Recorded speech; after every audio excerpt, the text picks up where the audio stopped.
novo pastor. Por que é necessário nós passarmos essa visão de forma geral hoje? Para vocês terem uma ideia,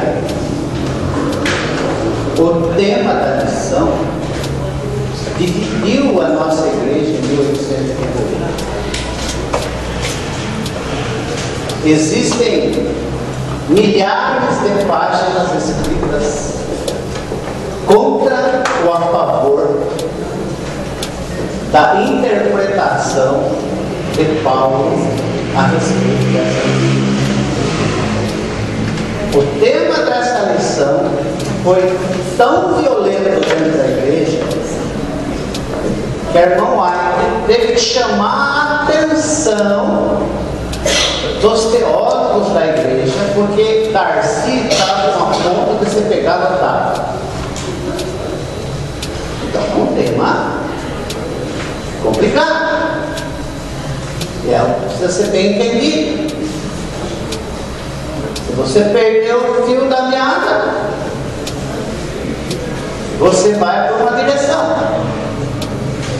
Mas eu não tenho capacidade aqui de explicar para vocês sem o Espírito Santo. Portanto, vamos orar para que o Espírito Santo nos conduza e a gente entenda o melhor possível o tema da lição desta semana. Vamos curvar pronto para a oração. Querido Pai, nós vamos agora estudar o tema da lição desta semana. O Senhor conhece o histórico desses versículos e o quanto que para nós, afetados pelo pecado, é difícil entender os princípios da Tua Palavra. Por isso que o Teu Santo Espírito agora esteja conosco, ilumine as nossas mentes, nos capacite a entender esse assunto de acordo com o Teu entendimento, regido pelo Espírito Santo, em nome de Jesus. Amém. Quando nós estamos estudando aqui o livro de Gálatas, a primeira impressão que dá é que a questão envolvida é a circuncisão. É mais do que isso. Paulo percebeu que era mais do que uma questão da circuncisão. Mais ou menos como Dietrich Bonhoeffer, quando lançaram o nazismo, e o nazismo estava no auge da popularidade, Bonhoeffer disse: isso não é uma coisa que vai beneficiar a Alemanha nem o mundo. E por ele se opor ao nazismo, Bonhoeffer acabou morrendo enforcado, e hoje é considerado um herói. Mas ele enxergou o que estava por detrás da política nazista, liderada por Hitler e sua equipe. E depois nós ficamos conhecendo o que aconteceu. A questão aqui, gente, não é a questão da circuncisão apenas. A circuncisão era o pico do iceberg que estava por debaixo. A questão, Rosângela, era como eu e você vamos ser salvos. Não era uma questão de circuncisão. A circuncisão havia ganho um aspecto além do normal por causa de uma coisa chamada helenismo. O que é isso, irmão, de helenismo? Nós temos um problema como igreja, e aí é um estímulo para se estudar. Quando nós estudamos a Bíblia, nós estudamos os livros bíblicos e eles estão envolvidos, os livros proféticos e tudo mais, até o tempo do domínio persa. Mas entre Malaquias e João Batista houve um hiato de 400 anos, 4 séculos, sem nenhum profeta, chamado período dos Macabeus. E não teve nenhum livro inspirado nesse período. Como nós não temos nenhum livro inspirado, a gente passa por alto o período dos Macabeus. esse período de 400 anos. Mas nesse período de 400 anos, o Império Persa caiu, o Império Macedônio assumiu o mundo, foi derrubado e o Império Romano passou a vigorar depois. Nós pegamos uma parte do Império Romano quando entramos na época dos Evangelhos. Mas no período dos gregos macedônios existia uma política chamada helenismo. Helena de Troia, os gregos. O que era o helenismo? O helenismo era o seguinte: Antíoco Epifânio resolveu que todos os povos conquistados deveriam seguir a cultura grega, a religião grega. E entre os judeus ele começou a proibir o sacrifício no templo, ele começou a proibir a circuncisão, ele começou a proibir a questão de não poder comer animais limpos e rejeitar os impuros. Quer dizer, ele queria mudar. Aí houve uma reação do povo judeu que se dividiu em dois partidos. De um lado, os fariseus. E quem eram os fariseus? Eles eram contra a helenização. E do outro lado, os saduceus. Os sacerdotes eram a maior parte dos saduceus. Os sacerdotes eram a favor da aculturação.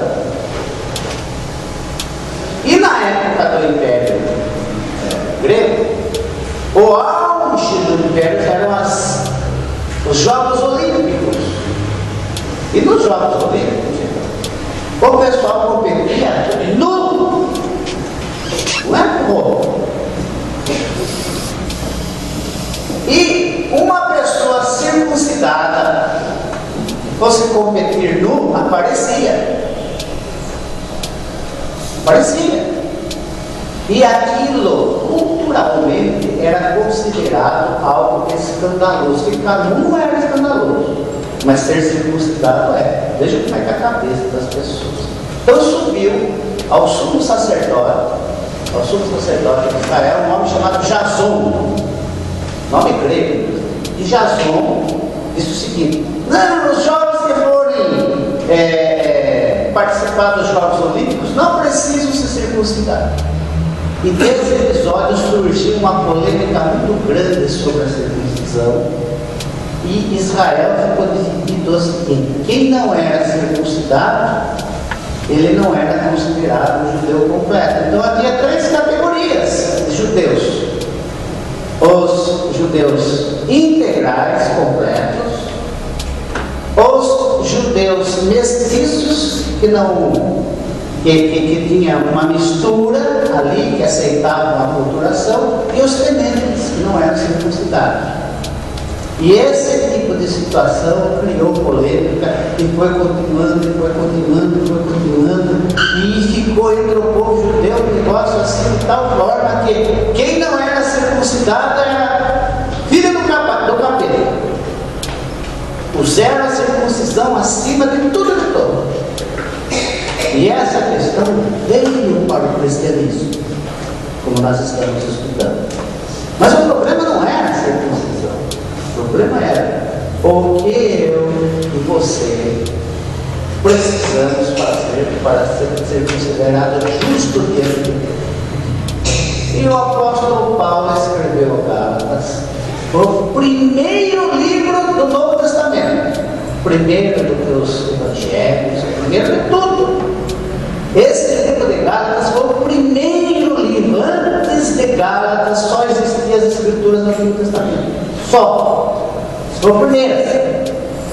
Paulo escreveu porque ele percebeu, Elizabeth, por detrás da questão da circuncisão, a igreja estava em uma direção errada na questão da salvação. Então, o que ele veio defender? Os oponentes de Paulo, e aqui eu preciso contar uma coisa para vocês: o irmão de Jesus não se acertava muito com Paulo, Tiago, o irmão carnal de Jesus. Não sei se era filho de Maria, o pai era José, Agora não sei se era filho da primeira esposa de José ou de Maria, mas era irmão carnal de Jesus. Ele era o líder da igreja. Ele não se entendia bem com Paulo. Tiago era bem chegado com os da circuncisão. E ali ele começou. E agora você veja, vamos entrar lá naquela época. Viu, Tiago? Vamos entrar naquela época. Você tem a posição, Tiago, do irmão de Jesus e de um cara que perseguia a igreja e depois se converteu. Que lado você vai?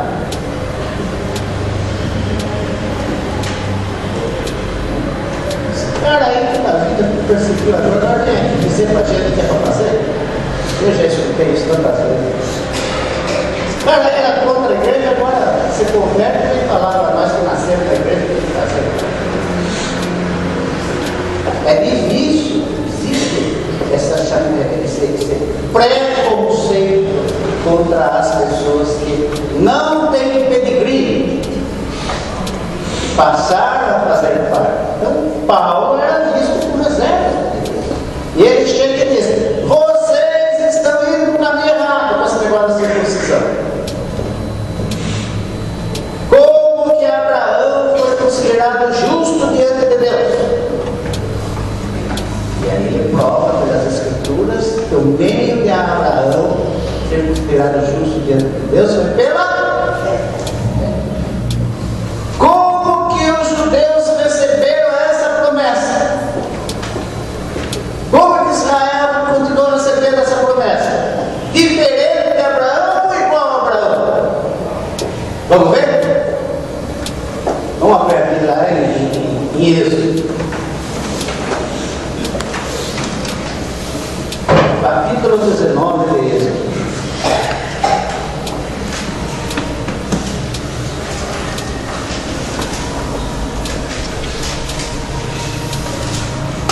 Vamos ver os primeiros 5 versículos. No terceiro mês da saída dos filhos de Israel da terra do Egito, no primeiro dia desse mês vieram ao deserto do Sinai. Tendo partido do Refidim, vieram ao deserto do Sinai, no qual se acamparam ali. Pois se acampou Israel em perto do monte. Subiu Moisés a Deus, e do monte o Senhor chamou e disse: assim falarás a casa de Jacó e anunciarás aos filhos de Israel. Tendo visto o que fiz aos egípcios, como sobrevei sobre a água e cheguei a mim. Agora, pois, se diligentemente ouvirdes a minha voz e guardardes a minha aliança. Que aliança é essa?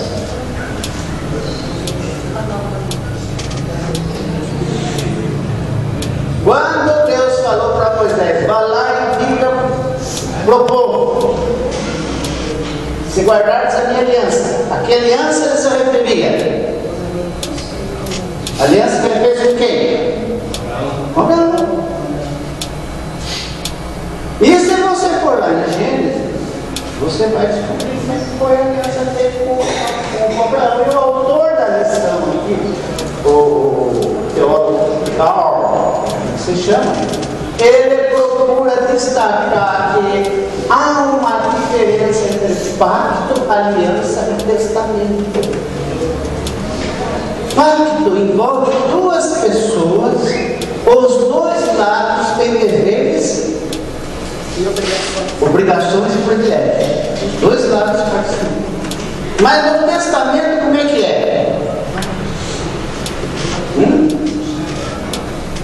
É unilateral, né? Se eu morrer e resolver deixar a minha herança para uma determinada pessoa, essa pessoa só tem uma alternativa. Duas, né? Ou ela aceita, ou ela recusa. O testamento, a aliança, o pacto que Deus fez com Abraão é o seguinte: Abraão, vem cá. Eu vou fazer isso, eu vou te dar isso, eu vou. E Abraão só ficou ouvindo. Qual foi a parte de Abraão? Aceitar. Então, quando Deus falou para Moisés: diga para o povo que se eles guardarem a minha aliança, Qual aliança que eu fiz com Abraão? Então, a base da aceitação de Israel foi o quê? A aliança veio com Abraão. Baseado em quê? Promessa. Deus chegou, sai daí da tua casa, da tua parentela, eu vou fazer isso, eu vou te dar isso, vou te transformar nisso, vou te dar um descendente. E Abraão, tá bom, aceita? Aceita. Essa foi baseada na promessa. É isso que Paulo queria que os seus oponentes entendessem. Que Deus ofereceu para Israel, mas o que é mais importante, Ele oferece para mim e para você a mesma aliança que fez com Abraão. Qual era a parte de Abraão, a parte de Israel, a minha parte, a sua parte? Aceitar. Aceitar. Aceitar pela fé a salvação em quem? Jesus Cristo. É isso, gente. Isso que Paulo queria que os seus oponentes entendessem. Se você for na lição de terça-feira, o autor da lição deixa que os oponentes de Paulo acreditavam que a lei fosse um programa para conseguir a salvação. Você já viu aqueles livros? Consiga isso em 10 passos, 13 métodos para isso, 15 não sei o que lá. Então, os oponentes de Paulo achavam, não, eu consigo a salvação, eu me torno justo diante de Deus, seguindo os passos dados pela lei. Paulo diz, não é assim. Agora, vamos entrando na história. Vamos entrando. Quem estava falando isso? O cara que perseguia a igreja, que era da lei, que era, pensava igual eles, e que agora virou. Entendeu? Muito bem. O autor da lição, na parte de segunda-feira, ele agora vem aqui para dizer para nós, que Paulo nunca disse que a lei não tem importância. Não é isso que Paulo quer dizer quando ele falou que a promessa era superior. O que Paulo estava querendo dizer? Aqui, Paulo fala, principalmente no livro de Romanos, anulamos depois a lei pela fé? Não. Irmãos, a lei. A lei é pecado? De modo nenhum. Mas eu não teria conhecido o pecado, senão por meio da lei. Aí, ele diz ainda, porque for impossível a lei, Deus fez através do seu Filho. E Jesus, quando esteve aqui, disse, não penses que eu vim revogar a lei, abolir a lei, muito pelo contrário. Eu vim cumprir, até que o céu e a terra passem, nunca a lei deixará de existir. Aqui nós temos um princípio que nós precisamos entender. Depois do pecado, Deus quer que eu e você entendamos que a lei tem uma função, mostrar que nós somos pecadores. O diabo é contra a lei. Ele quer que a gente olhe para a lei como meio de salvação. Então o diabo quer levar a gente nessa direção. E Deus, através do seu Espírito Santo, quer levar a gente nessa direção. O diabo diz, você só consegue ser salvo, ser santo, ser justo, só consegue a salvação através da lei. Paulo diz que por isso não, a lei não salva mais. Tem jeito. Por que a lei não salva?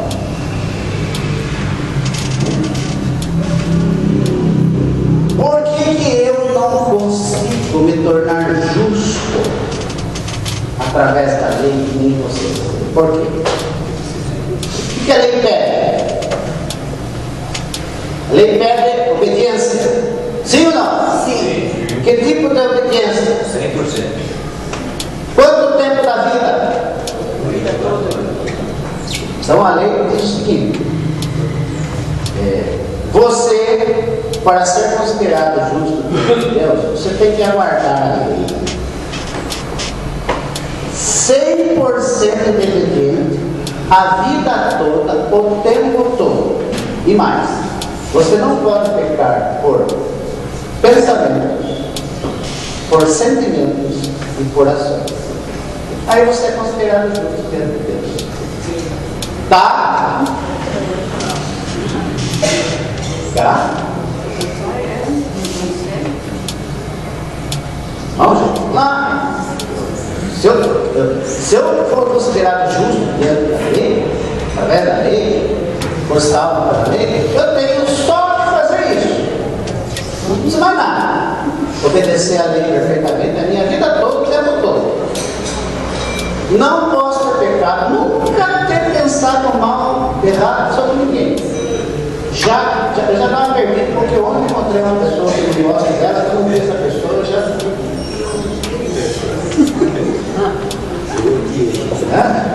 Não posso pensar errado, não posso sentir nada errado, não posso falar nada errado, não posso fazer nada errado. Vocês conhecem alguém que vai fazer isso? Conhece? Dá para se tornar justo e conseguir a salvação através da lei? Dá.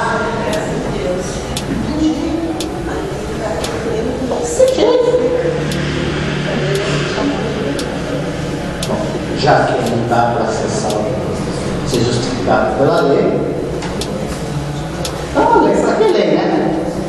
A lei não serve para nada. Serve para alguma coisa a lei? Sim. Serve. Qual o propósito da lei? Nos traz o pleno conhecimento do pecado. Mostrar o pecado. Vou tentar fazer aqui uma ilustração.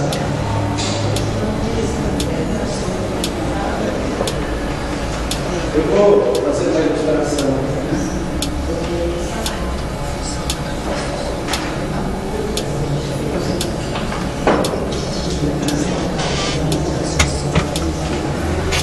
A gente, como tem contato com a lei, né? A gente tá suja, né? E anda pra rua assim, né? Pensa que tá, sou bonito no pedaço. Mas vocês estão vendo, olha o cara sujo lá, dando risada de mim, né? Sujo, né? Tá tudo sujo, mas eu não sei, tô vendo, me enxergando sujo. E vocês estão dando risada de mim aí, né? Como estão? Aí eu gritando no pedaço, ando pra rua e achando que eu tava, né? É assim, eu não faço mal pra ninguém, nunca roubei, nunca fiz isso, eu sou bom, eu sou tal, não sei o que lá, e vocês estão pesados na minha cara, eu tô sujo. Agora, eu tenho contato com a lei. Quando eu olho para a lei,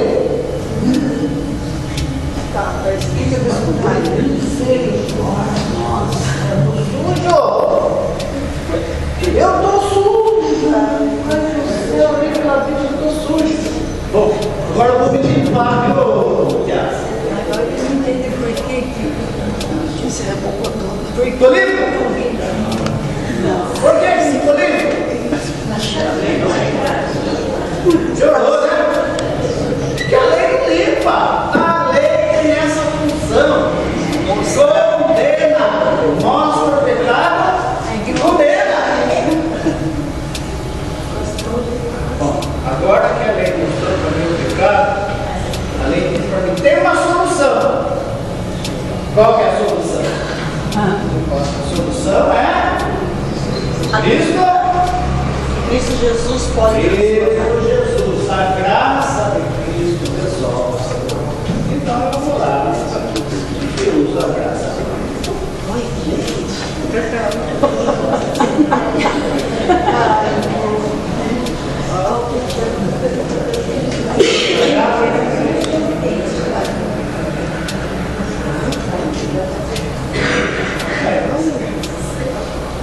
Muito bem, graças a Cristo. Me limpou. Vou jogar fora o espelho agora. Não for espelho? Não. Por quê? Vai continuar mostrando sua sujeira.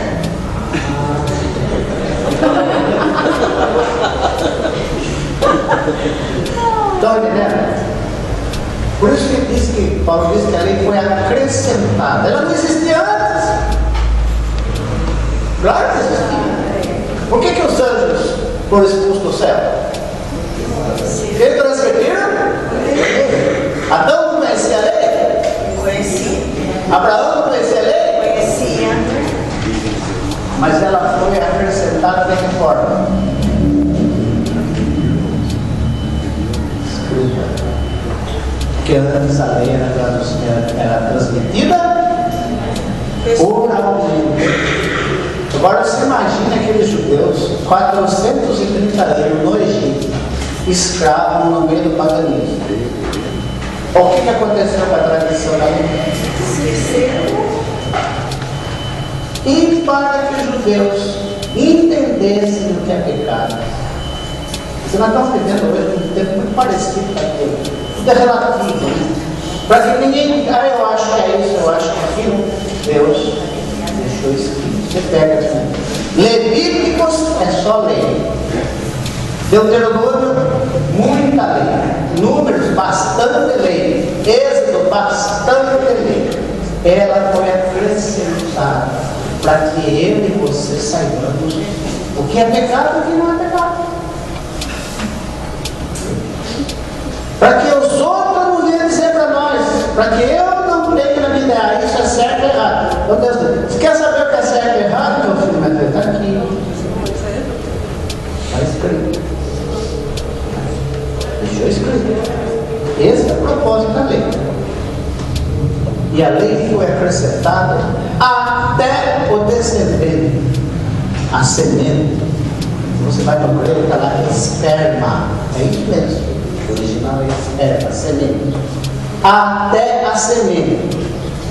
Que se tornaria a solução maior, a promessa maior que Deus havia feito para Abraão, para Israel e para nós. Quem? Quem é a semente?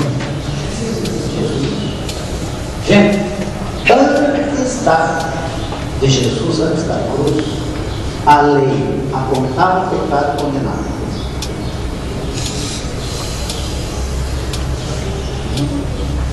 Apontava o pecado e condenava.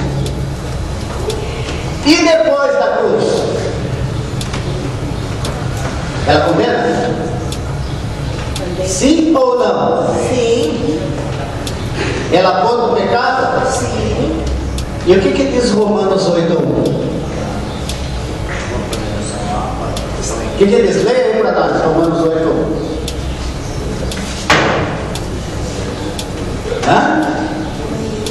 Nenhuma condenação há para os que estão em Cristo Jesus. Percebe? Nós agora. Até antes da cruz, a lei apontava o pecado e condenava. Se Jesus não tivesse sido morto, ressuscitar, teria alguma chance de salvar sua palavra? Não. Antes havia a promessa de que o descendente resolveria o nosso problema, mas ainda não tinha resolvido. Agora, quando Cristo morreu em nosso lugar, Ele pagou a penalidade da lei. Ela continua apontando o pecado? Sim.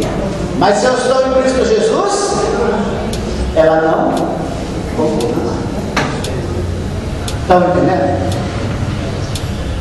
Que lei foi acrescentada até a vida do semente? A lei moral ou a lei cerimonial?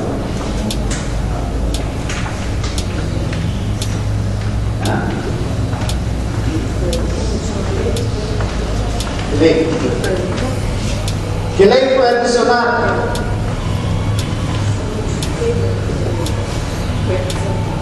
A lei moral ou a lei cerimonial? A lei só de sacrifício e os 10 mandamentos?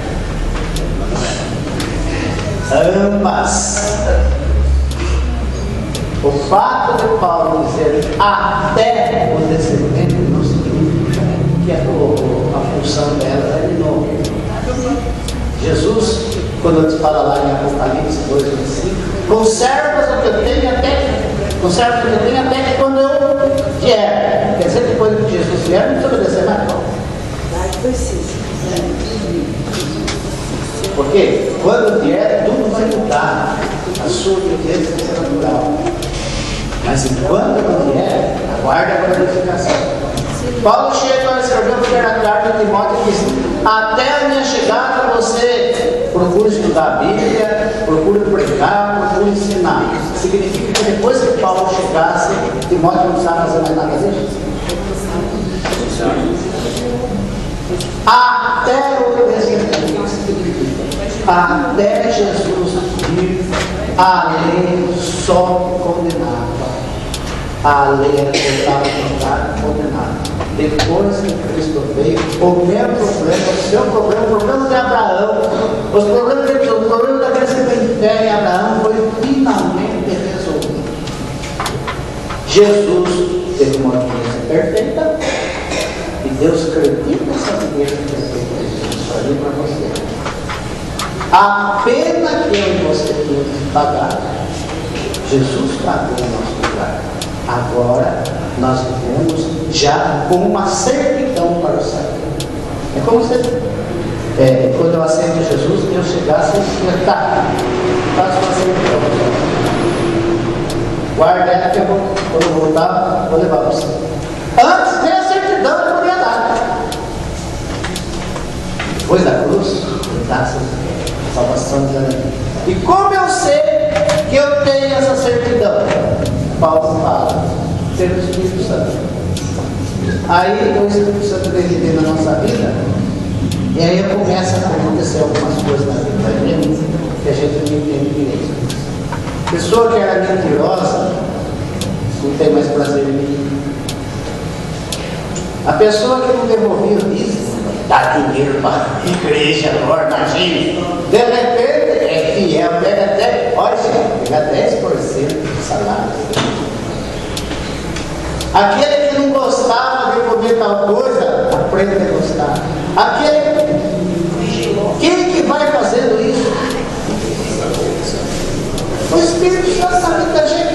Olha a sua vida, meu irmão, minha irmã. Quanto que a sua vida mudou? Quem é que você era que você é hoje? Mudou muito. Amém por isso. Mudou muito.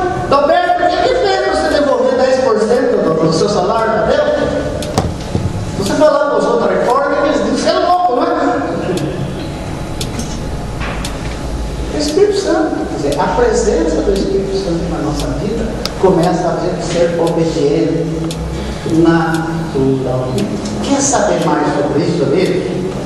Venha amanhã à noite. Nós vamos ter uma programação especial sobre o santuário celestial e esse processo todo. E à noite você vai ter aqui um aula visual e você vai entender como que o santuário ensina a justificação, a santificação, o juízo e a vida eterna. Entendeu? Ficou claro para vocês? Lei salva? Não. Mas se eu sou salvo, eu desprezo a lei? Não. Pelo contrário, a lei passa a ser escrita no meu coração. É natural. Na próxima semana o tema continua.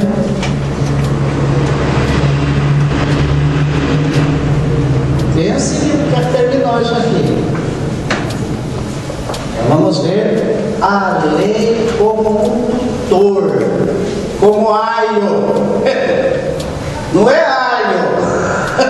Vocês vão entender o que é a expressão aio. Não é que nem aquela pessoa que foi no escritório para mim uma vez, que eu fazer a declaração de evento para eles. O que você faz? Eu tenho um aiá. O que é aiá?